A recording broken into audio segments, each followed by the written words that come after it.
So I haven't been on today. And I've been dealing with a lot of different topics that Spirit has been bringing to the forefront for me. And one of them is the systemic abuse or neglect that has taken place within society, not just for melanated women, but for women as a whole, or the melanated community, where there's a distrust for different systems, practitioners, and practices because there were times when people were exposed to those stories that had been passed down where people were not treated fairly or tricked or, even in history, there are stories that are told that reflect that certain systems couldn't be trusted, certain people couldn't be trusted to speak to. And many of those practices, what I see happening is on a larger scale, those practices have been practiced, but then there are people within that same culture, within that same um, gender group or opposite gender group that have seen how the positions were played and then they played them against those people as well. So the theme that, well, it's more than one theme, but the initial thing that I was dealing with today was when you there are things that want information as far as who your parents are. And if you are someone who has a parent that had been absent or chose not to be in your life, or an agreement was made, or they just weren't in your life, because I feel like their systems have been put in place where if somebody wants to be in your life, even if they're waiting until you're an adult, they can find you. So dealing with that type of abandonment or even disassociation can be overwhelming for the person who once was that child. And so I've seen like different videos and documentaries about people looking for their parents. And whenever someone talks to me about looking for aspects of themselves because they want to feel complete, the first thing I explain to them is that feeling complete is really within you because you are the foundation of the combining of that DNA. You are the actually the most unique combination of that DNA because they they don't hold the combination that you have within you because you are both of them. And so wanting to know who that person was, wanting to understand yourself more through those people can put you in a position of immense vulnerability. I myself have had to deal with the fact that my biological dad not being in my life was actually a choice that he made.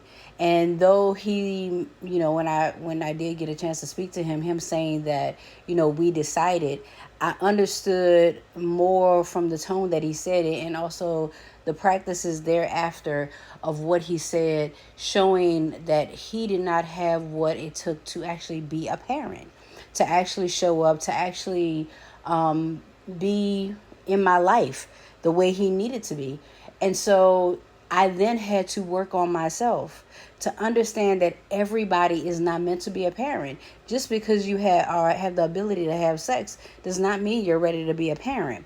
Also, everybody's not responsible.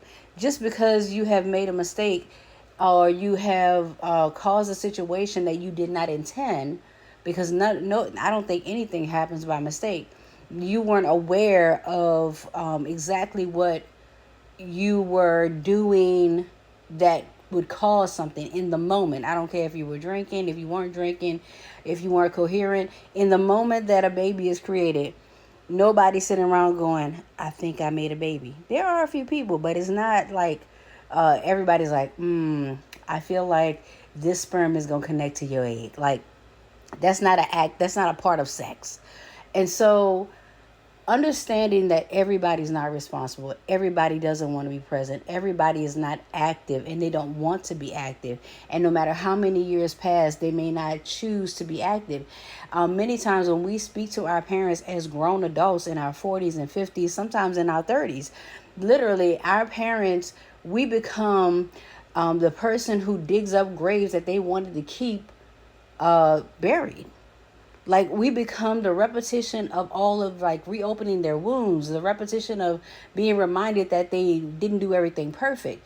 And so when you're going to your parents and you're having these conversations and you don't understand why they won't help you, don't understand why the person doesn't want to be in your life, don't understand why these habits are rippling through your life, where you're attracting people into your life and relationships that reflect the same thing, is because you're not doing the work within you. You don't need no validation outside of you to heal that. You just have to say, this is what my life is going to look like, and move forward with that. When I was asked to be a part of something that had nothing to do with me, because that person was not an active participant in my life, I said, that has nothing to do with me. That's not my business. See, you don't get to come back into somebody's life that you did not want business with and you become their business. You don't get to do that. And there are many people who will say, oh, the Bible says you need to honor your mother and father. Honor is not you taking on the responsibility of someone who did not want you to be responsible for them. Honoring does not mean, because there are parents or grandparents that may not have wanted you even to exist or to be here, yet you want to take care of them because it's the right thing to do.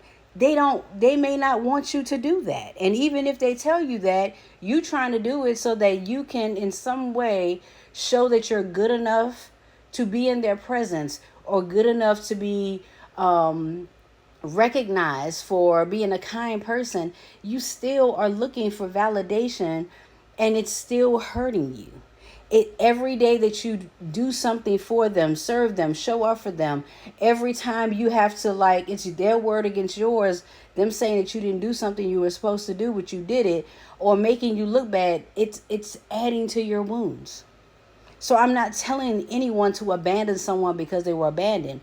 What I'm telling you is that everything ain't your damn business. And if somebody chose not to be in your life, somebody chose not to know you, if there are things that keep repeating in your life, you got to be the one to do the work. You got to be the one who says, I don't want this to repeat in my life. I don't want people who are in my life that don't even want to know me. Because you will literally engage with people who only know you because you benefit them. They have no desire to know what you truly want, what your favorite things are, how you function in the day, like how your life is comfortable and what that looks like for you. They may not want to know that. You may want to know that for them, but they may not want to know that. And you need to be able to recognize that so that you don't break your own heart.